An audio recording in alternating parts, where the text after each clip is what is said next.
Looyaa kam jirtu kabajamtoota daawwattoota keenyaa warri televezyiinii waliif banattanii ilaalaa jirtan kun qophii teenya akeektiiti. Qophiin teenya akeektii ammoo karratti xiyyeeffatu hayyoota asistiidoo teenya yaadne yookiin immoo bakka isaan jiranitti son'ee biraan baanee kaanee dhimmoota diinagdee hawaasummaa akkanuma lammoo siyaasaan leen kan wal qabatan ta'uu danda'a. Waan nami beeku hayyootarraa anga'ootarraa akkasuma lammoo ogeeyyotarraa odeeffannee isin biraan geenya. Akeektiin kan irratti xiyyeeffatu hawaasummaa diinagdee fi siyaasa irratti. Qophii guyyaa har'aa tana qabatee kasinii dhiyaata ammoo Amboruu Mashiiti. Gama ogummaa teeknikaa fi kaameraatiin kan waliin turan ammoo Oliyaadi Badhaasaatii fi Barnaabaas Hambisaati. Har'aa kaasistiidoo keenyatti waamannee jiru irraa dubbatuuf kadeennu qorata hayyuu seenaa fi sirna gadaa kasaan obbo Jaanja Muddeessaati. Obbo Jaanja Muddeessaa kanaan qara kitaabileef maxxansaalee garaagaraa sirna gadaatii fi seenaa irratti qorachuudhaan nama umurii dheeraa keessa dabarsanii jiranudha. Obbo Jaanjam waamicha keenya kabajje asistiidoo teenya waliif muummeetti argamte waan waamicha keenya kabajje dhufteef hedduu si galateeffanna. Sinillee ulfaadha na beekamtii naa kennitanii na affeeruu keessaniif ulfaadha wayyama. Ayyee galanni keessaniin badini wanni irraa dubbannu waan sirna gadaati. Mee isin qorannoof jireenya sirna gadaa keessa hagam dabarsanii jirtan jireenya hagam keessa dabarsanii achiin duuba immoo qorannoo sirna gadaa kana keessatti hagam turtanii jirtan gannaan. Kana nagaafachuu akka tokko antinatti ta'a paradoksiinatti ta'a sirna gadaa hin baranne ittuma dhaladhe. Gaafuma dhaladhu iyyuu akkuma maqaan kiyya itti bahee akka itti guddadhe akka itti baradhe asiin bahee cuftinuu uuma gadaati. Inni kun waa isaa waan gadaa irratti barreessuu ka jalqabe immoo waggaa 25 gara waggaa 30 gahaa jira. Sababi isaalleen hangaf kiyya tokko Raddacha Gololchaa nama jedhamu nama kana beekamtii guddaa kennuufi barbaada. Inni amma lubbuun hin jiru. Atoo sirna kana waa isaa barreessuu akka tasaa ta'e addunyaa kanarraa boqote. Inni addunyaa kanarraa deemee innaa hojii isaatti fufsiisuu qaba jechuudha. Waa inni barreessaa ture isaa walii qabee dubbisuudhaan akkuma san immoo waan gadaa waan beekuuf daransuu gabbisee hojii isaa san akkasiin seeraan maxxanfattee dhalootaaf gatteetti godhee achiin duubatti qorannootti seene malee aniin barnoota qalamaatiin waan biraa baradhe. Hagadaa ammoo waanuma keessa dhaladhe qofaa fi irratti hojjechuu danda'e jechuudha. Achiin duuba ammoo hujummaan kiyyaayii uuma gadaa abbootii gadaa jala deemu sirna gadaa keessatti godaananii qubachuu isaanuma waliin taate jechuudha. Haga ammaatitti sadarkaa kitaabaatti kitaaba 6 barreesseera waan gadaa fi isaa wal qabatu. Akkuma san immoo ajandaa kalaandara Oromoo tokko marroota akka baasee achirra akka muuxannoo fudhatan akka Oromoo kalaandara akka jiru dhaloota agarsiisuuf baasee ture. UNESCO fi dhiyaate immoo akka sadarkaa barruuleetitti matseetii tokko baaseera. Walumatti publication amma baaseeru akka 8 gaha. Kun immoo dokumentarii fiilmii fi waan adda addaa karaa adda addaatiin wanti godhee jira jechuudha. Waggaa 25 haga 30 geettu tana keessatti waan gadaa uuma gadaa hojjechaa ture jechuudha. Ayyee isaanuma sirna gadaa keessa dhalanne waan keessa dhaladhe malee waan barnootaa itti dhufee miti jettan kun immoo qorannoo keessaniif waan isin barreessitanii fi dhugummaa isaa credibility isaatiif akka malee addee olaanaa qaba. Sababi isaallee waan keessa dhalataniif waan jiraatan waan ta'eef waan namarraa odeeffatan tanii miti hedduu isaa kan isin waanuma jiraattanii fi waanuma keessa turtan gootan. Amma yennaa ammaa kana dhalli Oromoo kun hedduun nuti ilmaan abbaa gadaati jedhanii Oromoon kun sirni inni leellifatuu fi akka kalaqaalee itti boonu sirna gadaa kana. Haa ta'uuti garuu bacaan Oromooti amma lafarra jiran especially dhaloonni ammaa tana lafa gubbaa jiran kuni nuti ijoollee gadaati gadaara dhalan warra gadaa kalaqe haa jedhanuyyuu malee hundi namaa wal qixa waan gadaa kana irratti hubannoo wal fakkaataan qabu. Fakkeenyaaf amma nami gosa fi qofa beeka luba innaa gaafatte immoo gadansaa hin beeku barnootaaf akka ta'u akka nama irraa baratu. Mee isin akka Oromootti Oromootamii gosatamii lubi keessan maani balbalti teessan maani baalleen teessan maani Nami hundi akka keessan kan akka deebisuu danda'uuf akka barnoota ta'uuf akka barii nama kana jedhee Oromoon ifisuu danda'uuf kan isin jettan. Gaarii gaarii fakkeenyaaf yoo himadhu naan jette an gujiidha. Gujiin maali yoo jette gujii keessaa ishee ati maqaan keeti immoo jamjam jedha. Jamjamiin kun maali yoo naan jette eessaa sii ka'a Oromoo irraa sii ka'a. Ilmaan Oromaa keessaa ilmaan Oromaa baay'ee jechi Oromoo jedhu kun gujiin hin beekaa waggaa keessatti marroo 4 ji'a ilma Oromaa jedhanii kabajanu jira. Ispeeshaalii gujii gooroo keessatti gujii keessaa gujii gooroo hokkuu jedhama gosti isaa. Hokkuu keessatti ji'a ilma Oromaa jedhanii waggaa keessatti ji'a kabajanu jira jechuudha. Guyyaa durii gaafa ilmaan Oromaa waliin jiranu loon qalanii bona yoo taate ganna yoo taate ammoo daadhii naqanii waliin eebbifatanii waliin jila godhatan jechuudha.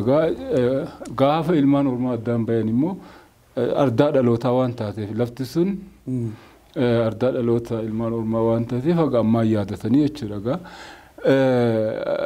Fakkeenyaaf gujii ennaa hidda dhaloota abbi torbaan duuba namni Oromoo seena akka jedhamu dhageettee jiraattu ta'eetiin beeku. Namni Oromoo seena jechuun alagaa ta'e jechuu miti. Namni gujii keessa dhalate tokko gujii annaa sorra boruu aagaa waayyuu ka kombaati komba ka Oromaati. Achirra walitti deebi'anii jechuudha abbaa torbaffaa irratti ani Oromoo deebi'a jechuudha. Inna Oromoo kanaan baanu moo eessa dhonnee Booranaa Baarentuu ta'e? Oromoon ammoo Booranaa Baarentuu himadha. Sun konfederaasiidha. Konfederaasii jechuun gosoota adda addaa walitti deebi'an kontomaa daarimu gujii keessatti kontomaa daarimu hin jira. Boorana keessaa Sabbogoona jira. Harargee hidhattee itti humbanna jira. Asii yoo dhuftee Maccaa Tuulamaa jira. Shawaa kana jechuudha. Konfederaasiidha malee sun dhalootaa miti. Sun dhalootaa. Waan guyyaa keessaa tolfan. Waan gosa jidduutti wal dhabe tokko yoo uumame gosa lamaan jidduutti yoo uumame sirna saniin furanii beekta. Yookaan immoo waan dirqama irratti gosti jecha qabaachuu maltu. Murtii akkasii yoo barbaachise sirna konfederaasii saniin fura. Baay'ee sirni gadaa federaalallee of keessaa qaba. Konfedereeshinii illee of keessaa qaba jechuudha. Sirni gadaa akkuma cufa jira. Kanaaf ni qofaa miti gara dubbii kennaa yoo deebine gujii keessa gosi kiyya hokkuudha. Yennaa gara firaa dhufte hokkuu keessaa firi kiyya egaa gujiin gosa 7 akka qabuun beekta. Gosa 7 uraagaa maattii hokkuu sheelloo weessituu maattii akkuma isa ooltuu gosa 7 jira. Gosa 7 keessaa hokkuu aniin hokkuudha jechuudha. Hokkuu keessa fira 7 jira galalcha oborraa heeraa michillee jedhaniitiin jechuudha. Ani oborraadha. Oborraa keessaa immoo oborraa calmajiidha. Lubi harmuuf. Lubi warra harmuufaati. Warra amma baalee harka qabu. Warra amma aangoo kennaa jiru kana jechuudha. Tolumaan dabartee lula malee kellitan. Waan tokko. Warra amma aangoo kennaa jiru kana. Garuu luba harmuufaa san keessa amma baalleen kiyya ilmaa harmuufaati.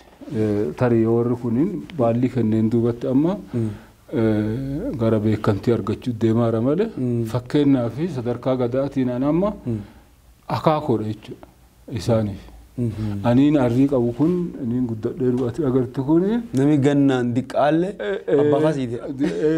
Ijoollee ta'uu danda'a jechuudha sirna gadaa keessatti gahiidha malee dubbiin le'ii miti. Le'ii jechuun umurii keetti laakka'uu miti.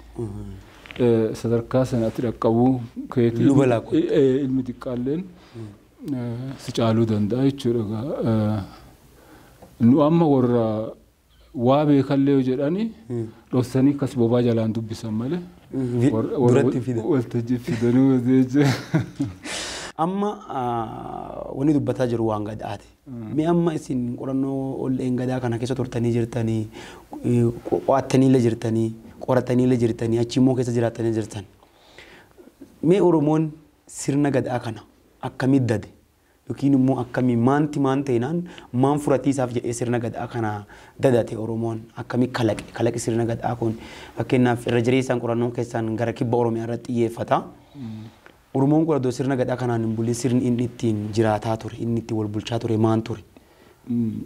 Eegimmoo sirna kana itti seene asii sababoota inni itti seene akka inni itti kalaqame yookiin itti dadame sirna kana irratti waan biraan baatan qaddani. Haga dandeetti wama qotaa baan anaaf hangafi kiyyalleen hojjechaa baan akkuma san immoo hayyooti nuun duraa akka Asmaroom Laggasaafa waan hedduu garuu xiyyeeffannaa Asmaroom irra caalaa gara Booranaa irratti waan xiyyeeffateef malee hangafooti naan dura qorataa ture hedduu akka Dr. Hinaanti fa'a. Dr. Hinaanti kana Chicaagoo dhaqeetiin biyya gaafa Ameerikaa wanni jedhu isa argachuuf yaale. Nama lammii eessaati? Nama Ameerikaati. Bakka dansaa qorateera. Namoota kanarraa wooma hedduu qoranneera egaa. Sirni gadaa akkanatti lafaa ka'eeti miti. Yookaan galgala tokkoon miti.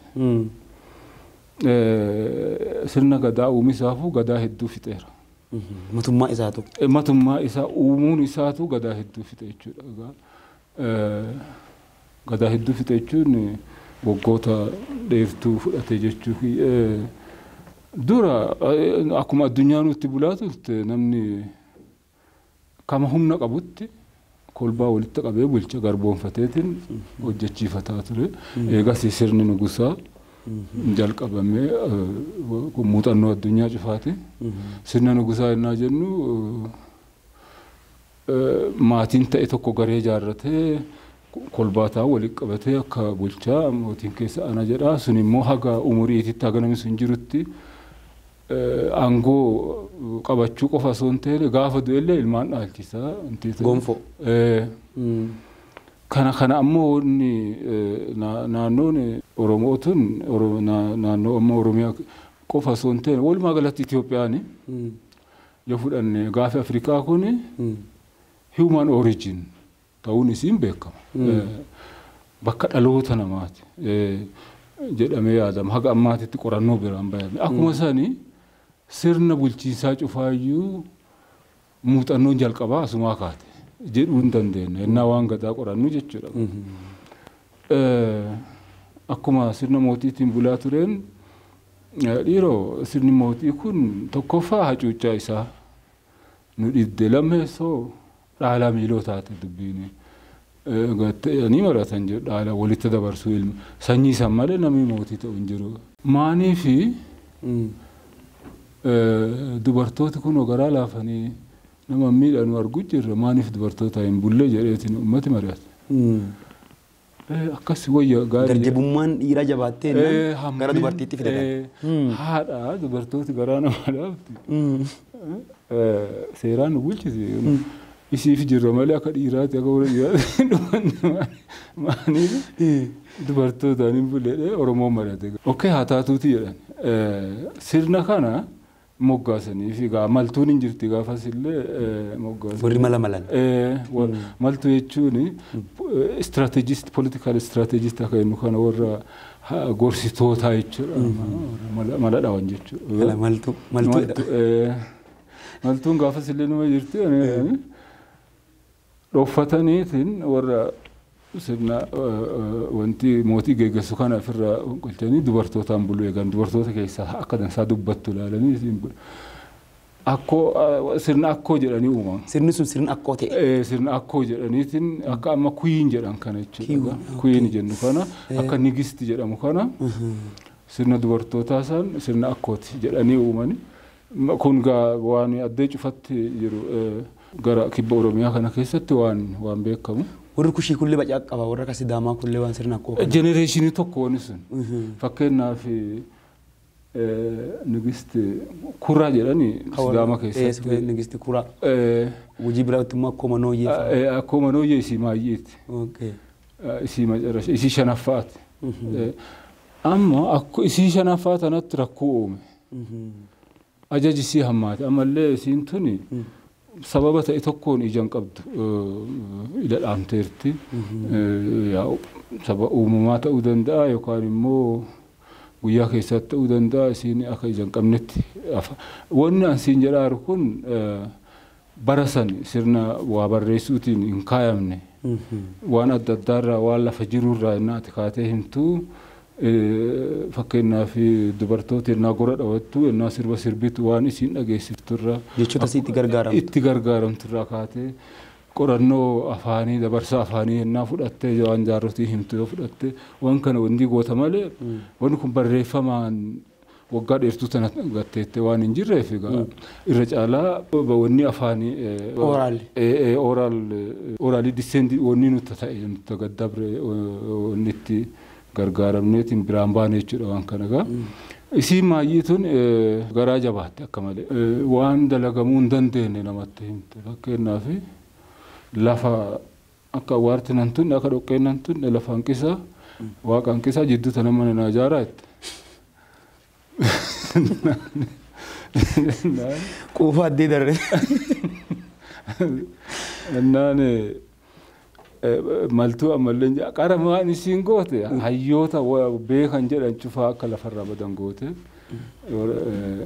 bobbaaste. Maltuu tokko hambifate uummata jechuudha dubbisitti dheeressuullee dhiifama. Rakkoon qabu irra barataa jirra. Amma maan jedhee maltuu tokkichi kuuni dhokateetiin goda keessa dhossanii jirani. Akkana nuun jette akkoon akkana nuun jette maal goonaa waaqa hanqisaa lafa hanqisaa jidduu mana naa ijaaraa jette maal goonaa yoo mana ijaaranu mana ijaaranu kanama jiraataa gandaa tuun ta'e akkooti eega akkoo ijaaran ta'e galma ijaarani galma ammoo abbaa qara dongorata ati qara dongoriiti achi irra ijaaraa dongoraa qara ati dongorii isaa ka dongorti qilleensa gubbaa dongori achiin duba nullee ijaarra. Egasii wanti waan adda addaa waan kana fakkaatu wanti subba guutaa naaf fidaalle jette taffi subba guutaa fidaalle jette waan isin taffuma xixiqqoo tana subba guutaa qoca akka beektaa dhiira fatanuu feeti miti isin qormaata baceessiisa akkuma sani farda waaqarra barrisuullee naaf fidaa jette attoo xayyaari jiraate silaa wayya ture gaafuse sila dorophilaan jiraate tuniin furanti turte.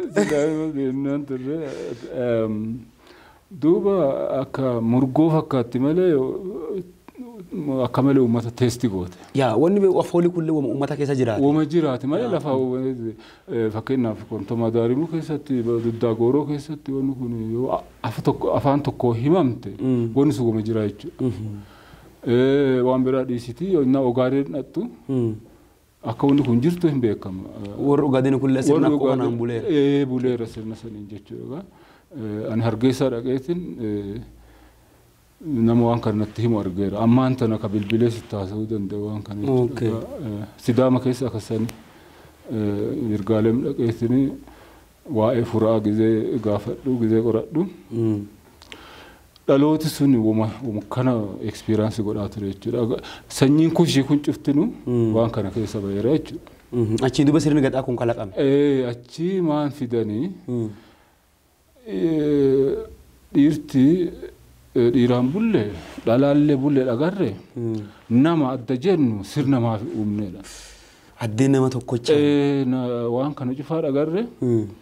Namni immoo akka malee fi jaallate. Namni fi jaallate adda nama jennu maaniif kolbaa ta'e tokko walitti qabne maaniif sirna hin godhan. Sirna maaf hin jenne adda nama jennu waan jedhu irraa ka'anii wanti uuman akka oolloon maaniif oolloon hin bulle jedhanii jechuun diyaaleektii gujiiti. Riijin uumanii bu'uura godhata. Naannoo uumanii gabalaa godhatanii jechuudha. Namuu kafiin bulchaa garuu ka to'atu gubbatti yoo godhanne hoo namuu ifiin haa bulu. Yani akkasitti bakka lamatti baqassanii akkuma san immoo bakka lamaan kun hin taane wal dhorkachuu jalqabee daangaa wal dhorkachuu jalqabee sadi godhanii jennaan lamaa walii galee lama walii galee tokkocha hacuucuu eegale macarrashaa irratti maaliif ooloo goonaa ooloo jechuun gabala lafaa osoo hin taane gabala kolbaa maaf hin goone qara lafa qoodamanii beekte lafa jechuun riijinii uuman akka fakkeenyaaf Oromiyaa Amaaraa jennu kan akkasii uuman achirraayin akkasii miti akkasii san godhuuni namni daangaa baqaffatee meeshaa baqaffatee wal dhoggachaa jira wal balleessaa jira akkasii godhuurra namuma jiru kana maaliif dhaloota isaatiin dhalooti duruunuma jira dhaloota isaatiin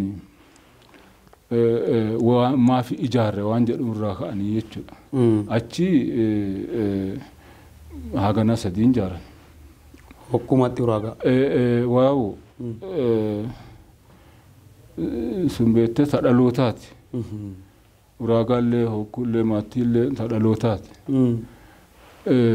asoo dhalooti jiru maattii keessallee namni muudanaa akka jiraatu yoo amma akka dhaloota saniin goone namni lafa qoodamaa jechuudha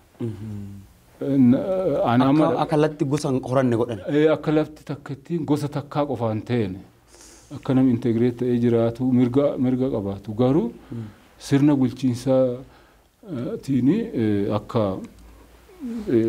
walitti hidhamu godhan jechuudha qaraa muudanaa fi dhallanaa fi roobalee uumanii paartii siisteemii uumanii jechuudha eegasii inni lamaan kun muudanaa fi roobaleen aga dhallana miidhan takka dhaqqabanii dhallanni aga dhabamu dhaqqabe maayii irratti halchiisaa fi harmuufa uumanii jidduu galchanii shani godhanii jechuudha. Amma gada shan amma gujiitti mulu. Akka gujiititti jechuudha. Oromollee shanuma kana qaba. Oromollee shanuma kana qaba. Himana ta'e malee waggaan tun dheertuudha. Bari kun waggaa amma 700 geetteerti. Akka dhawa gujiitiin. Jechuun 600 fi 70 gaafa siin ta'e gaafa halchiisi baallii kennu amma that was almost 14th century. Okay. Jaarraa 14ffaa keessa wanni kun ka ta'e akka akeetti gujiitiin jechuudha. Gaafa sana Oromoon cufti waa waliin jiruuf waluma fakkaatti. Eegasii Oromoo addaa horaa dhufeetiin himana taatee afaan itti godhame jechuudha. Malee gaafa duraa san tokkuma. Wanni an kana siin jedhuuf wanni an kana fakkeenya sii kaasuuf maani lafti amma gujiin qubatu tuni ardaa jeebana Oromooti. Oromoon gaafa Afrikaa kanarra babal'atu achirraa ka'eeti kaa babal'ate. Kanaafi jechuun ardaa jeebanticharra nami qubatu yoomillee aadaa jeebantittii san harkaa qabaa jechuudha. Fakkeenyaaf maan sitti hima fakkeenyaaf English afaan aadaa faranjii fudhattu. Jechi English jedhamu kun beektee Ingilaand keessaa ka'e. Kanaafi aadaan faranjii isiin oriijinaalaas isiin jeebanaas Ingilaand keessa jirti jechuudha. Malee Ameerikaa keessatti hin argitu. Siigalee wannan jechuun jiru. Kanaafi Oromoon gaafa Afrikaa kanarra gaafa babal'atuun dura naannoo amma gujiin qubatu tanarra ka'e jechuudha. Wanni kun cuftinu bakka fi qabdi, dhawa fi qabdi, guyyaa fi qabdi jechuudha. An kanarraa ka'eetiin kitaaba biraallee barreesseera. Ardaa jeebanaa ilmaan Oromoo eessa akka ta'e. Dhalooti amma Oromoo kanaa kuni Oromoon kun adda inni burqeef adda inni ka'ee fi bacatellee ardaa amma kun sirni gadaa keessatti exersaas godhamaa jiru kana jeebantummaa fi eeggate. Amma waa'ee jeebantummaa kanaan wal qabatee waan tokko isinitti gaafatiisaaf waan jeebantummaa kanaan wal qabatee amma yennaa baay'ee sirna gadaa kana keessatti warri dhawatee dhufe amma gujiin almost baallii 75ffaa kenniisa biraan ba'ee jira. Gadaa tokko keessatti warra waggaa 19 bulchee jira 26 bulchee jira sababa honga'ee sababa oola'aa sababa waraanaa warri dabarsee dafee hin kenninfa turanii jiran. haa ta'uuti immoo namni waggaa 4 adoongayin kennee jiru hin jiru. Wagguma 8 guutanii dhufanii kun 8 achii oli. Amma immoo as guloo ho'aa dhutteerti waan ta'eef almost wagguma 8 kanaan deebisaa jirti gadaa 75 irra geenneerra. Yoo kalkuleeshin kun wanni kun waan gara jaarraa 7-8 nutti adeemu shanii sirna gadaa kanaan bulaa turreeru agarsiisa. Mee almost sirna gadaatii fi aadaa Oromummaa jebantitti hedduullee sirnooti gara kaabaatiin warri sirna politikaa gara ardii Awurooppaa kan exersaas godhaa dhufan kun miidhaa dhufaniiran jedhama. Amantaalee fudhannee amantaan lamaanuu sirna gadaa kana miidhaa dhuttee amma immoo deebi'ee bayyanatee ka'aa jira. Eega qorattooti hayyootitti dhalatanii abbaaxxanii garuu immoo Gujiif Booranni sirna kana qabatanii tursiisanii jiran jedhama. Sirna kanatti Gujiif Boorana bira qabee miidhaan geessisii immoo addatti Gujiif Booranni sirna kana eegatuu kan danda'aniif maani yookiin mali dhibii isaatti fayyadamaniiran fajiraa. Amma fakkeenyaaf Gujiin gadaa warri gadaa godaan warri Gujii kun karaarraa fagaatee qubataa turedhan baalli fa dhukatee bara dhus aan dhaqaniiraa keessa walta kennanfatti jiraa jedhan sirna kana baqatiisaa jedhanii wanni kun wanni addaa yookiin jabinni addaa yookiin immoo malli addaa godhameeru yookiin immoo dadhabbiin madii warra garee amma ammayyeettuu tana warra aangoo diddirifata dhufee tana qofate ammoo ciminni jara kanaan bira jira jettanii addanis. Kun waan beekamoo maa beektanuutilleen dhaloota keenyaan biraan bahuu haadhamnu malee abbootii keenyarraa akaakota keenyarraa dhageenye piraaktikaalii mul'ate. Tokkoffaan wanni shakkii hin qabne sirni gadaa kan itti uumamee fi ardaan dhaloota jeebanaa Oromoo naannoo amma Gujiif Boorana jiraatan keessattuu kaaba Booranaa kan lafa Sidaamaa gadii Booranaa olii jidduu tana keessatti akka sirni kun bocame. Amma biraan baanee jiru haga ammaatitti. Wanni kun waan qorannoo hin deeggarame. Waan warri nuun duraatu fakkeenyaaf warri amma Amaarinyaan assaashoch jedhan ziis warra ases godhaa ture koloniin dura addunyaa kanarra faca'aniitiin akka lafa sarooban godhamu. Saroobbii hin beektamte saroobbii jechuun barbaasa lafa duwwaa ta'e barbaasa irratti gaafa Ameerikaan argamte faa deemanii discover godhu lafa addaa lafa duwwaa ta'e Awurooppaan tun dhiphattee jennaan addunyaa tanarra faca'anii beektaa barbaasa saroobbii irra ture wanni warri sun barreesse wanni warri sun arge cuftinu akka ragaa tokkotti fudhatamteerti jechuudha qorannoo ta'e keessatti gaa tokko sanii lammeessoon kaatee gaafatteef na deebi'u gaafa 1889 mokkasi natti fakkaata gaya Gujii kana mootummaan Itoophiyaa seenuuf yaalee ture. Wanni isaatitti guyyaa isaatti exactly ati na gaafannaa yaadadhe malee harkaan abade. Almost dhiyaannaa Minilikii Itoophiyaa ijaaraa turetti. Yennaa san natti eewa yennaa san. Naani gadaan maatii ka hokkuuti erge wanni boonshoon nama ati wanni haaree dhufe boonshoon nama ati yoo boonshoon achi bukkettu namni asii buphii jedhe awwana dadhabee duraa gorii jedhe wogamaa bushii Gujii asii buphii jedhe wanni boonshoon nama ati qawwee yaada boonshoon beektaa biti ka bunatti naqatanii gizee duulaaf akkasi qabatan wanni tokko muka bocamee kan jiru tokko hin jiraatu bunatti naqatanii waan adda addaa sinqiitti godhatanii gizee duula adamoo waan saniin deemmatanii durii jechuudha.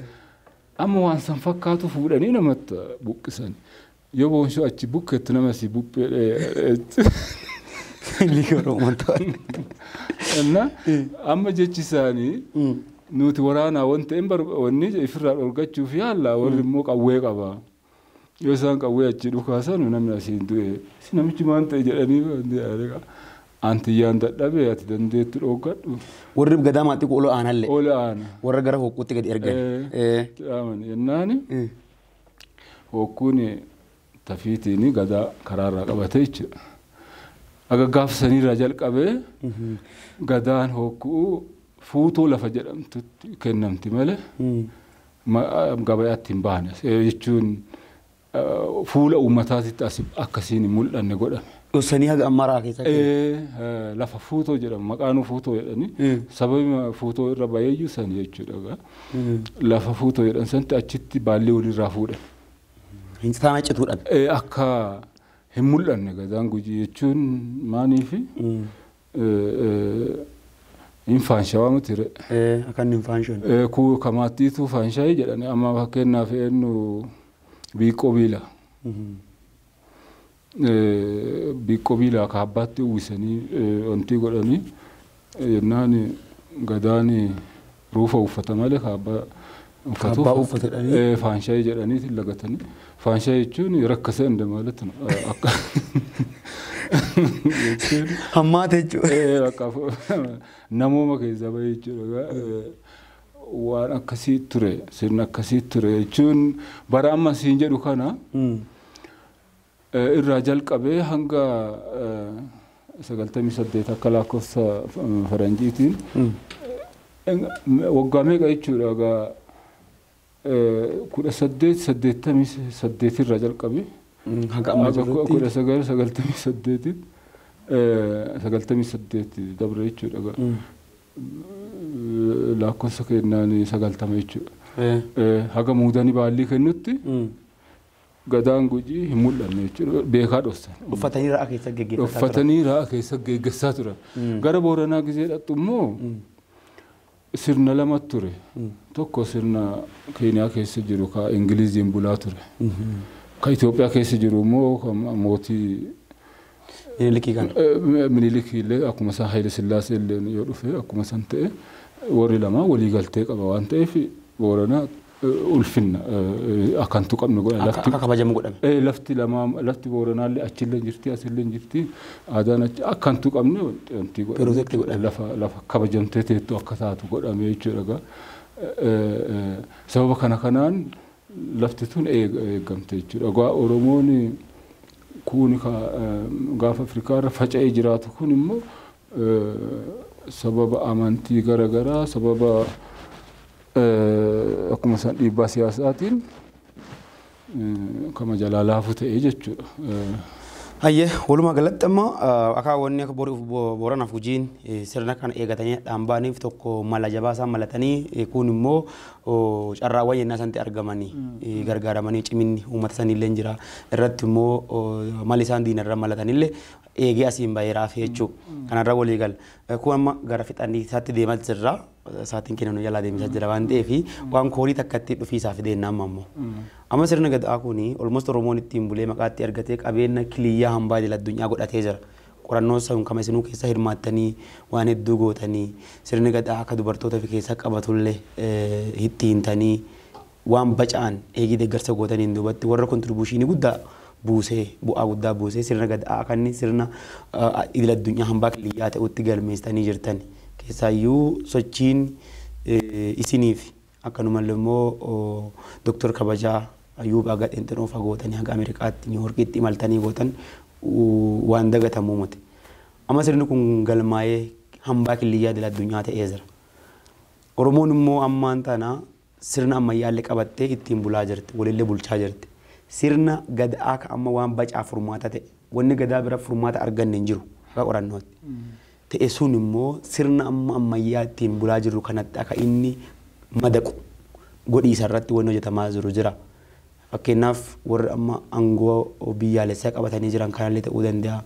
Akkuma hoggansa idil addunyaatti iyyuu wanni achirraa fudhatamee walitti makamuuf deemu. Amma yennaa baay'ee jechootaa fi barnoota yookiin immoo muuxannoowwan garaagaraa fudhataniiti ka walitti makaa fidan.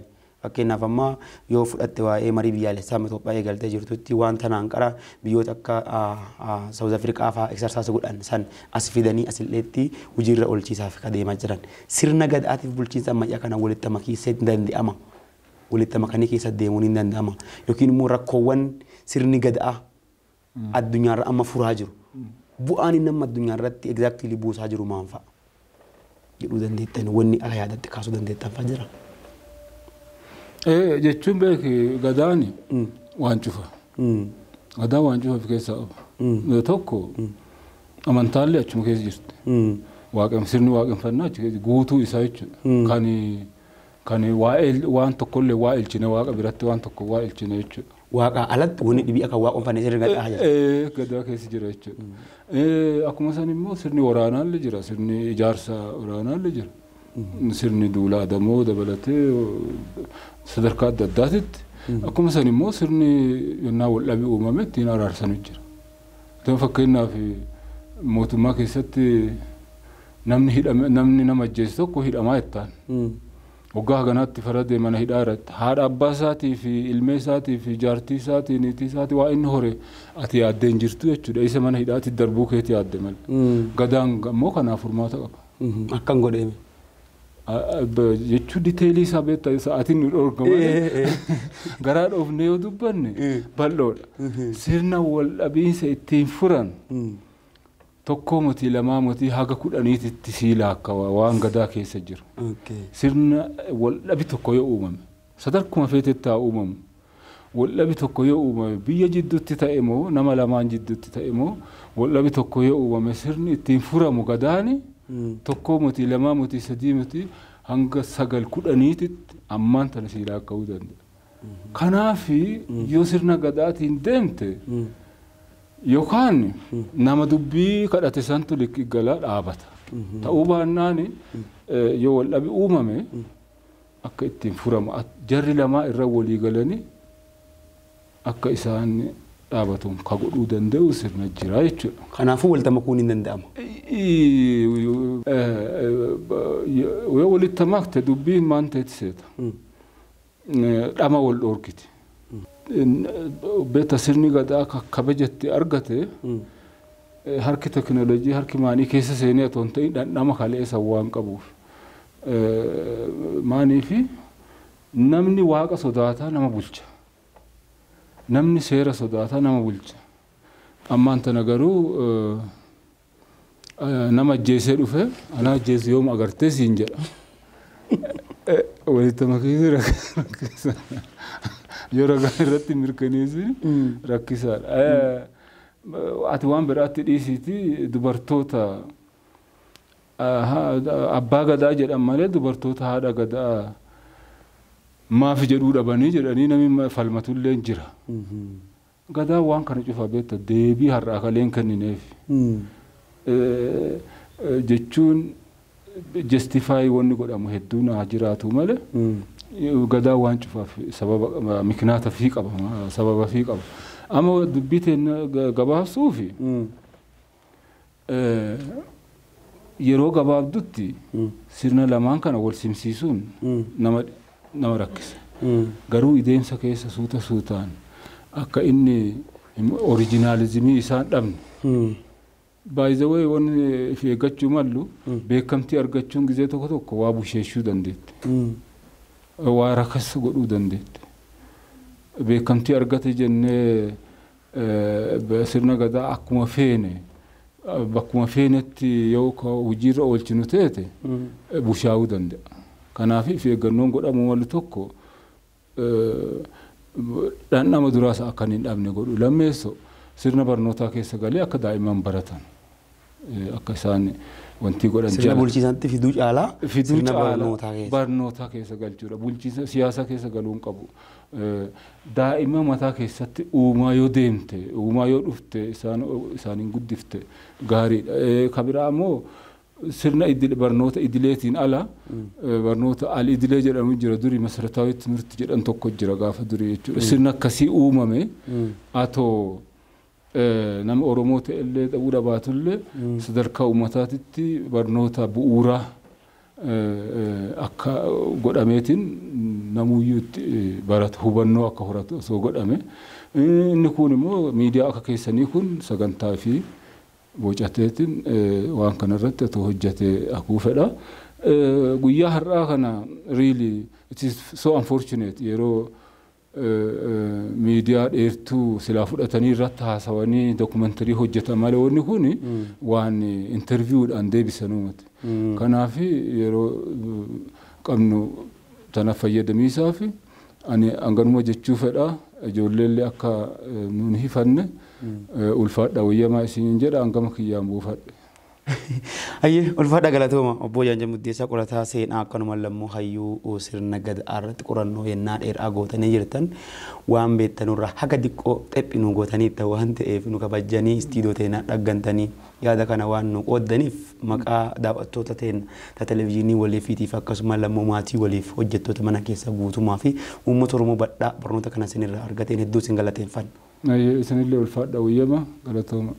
Hayya kabajamtoota daawwattoota keenyaa warri waliif TV ilaalaa jirtan qophiin teenya akeektii guyyaa har'aatiif qabannee dhiyaanne ka dhimma gadaa Oromoo irratti akkasuma lammoo akkaataa ijaarama gadaatii fi akkasumas sirni gadaa akkamitti akka dhalatee fi amma immoo maalirra akka jiru irratti hayyuu qorataa seenaatii fi akkanuma lammoo nama sirna gadaa keessatti yennaa dheertuu dabarsan obbo Jaanjaa Muddeessaa istiidiyoo teenyaa yaannee isiniif qoodaa turreerra barnoota guddaa akka argattan abdii guddaa kan qophii tana qopheessee kasin biraan ga'e Ambooruu Mashiiti gama ogummaa teeknikaaf kaameraatiin ammoo Oliyaad Badhaasaatii fi Barnaabaas Hambisaa na waliin turanii jiran yennaa dhibii hayyuu kana irra deebinee sirna gadaa irratti waan bacaa irraa akka qorannu gamanumaan waadaa isinii gala waan nu waliin turtaniif horaa bulaa ulfaadhaa yennaa hosee qabaadha.